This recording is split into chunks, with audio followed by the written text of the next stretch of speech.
A house divided against itself. It's by Abraham Lincoln. If we could first know where we are and whither we are tending, we could better judge what to do and how to do it. We are now far into the 5th year since a policy was initiated with a bold object and confident promise of putting an end to slavery agitation. Under the operation of that policy, that agitation can not only be seized, but has constantly augmented.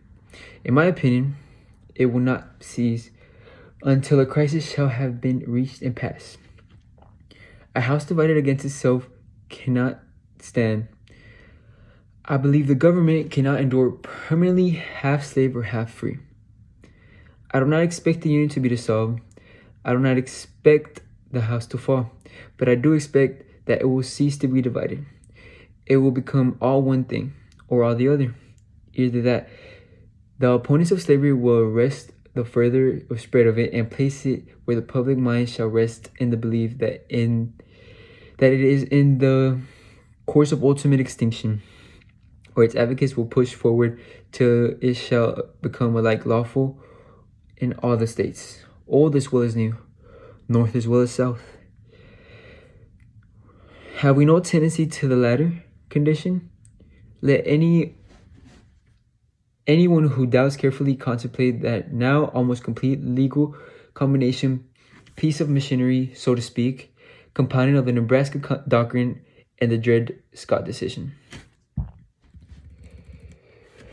Put this and that together, and we have another nice little niche, which we may, ere long, see filled with another Supreme Court decision, declaring that the Constitution of the United States does not permit a state to exclude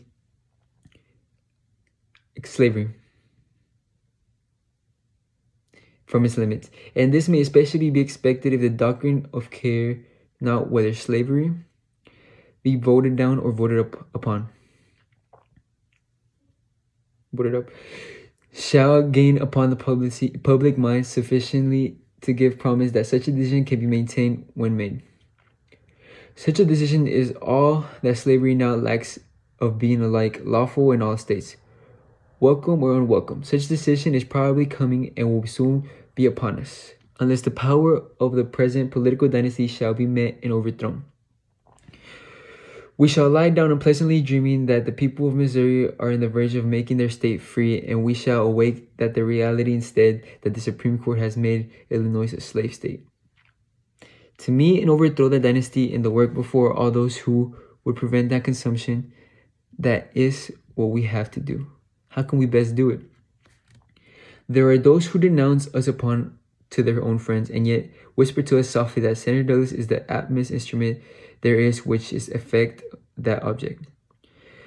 They wish us to infer from the fact that he now has little quarrel with the present head of dynasty, and that he has regularly boarded with us on a single point upon which he and we have never differed. They remind us that this is a great man and the largest of us are very small.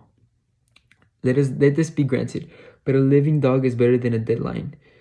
Judge Douglas, if not a dead lion for this work, is at least a cage into this one. Thank you.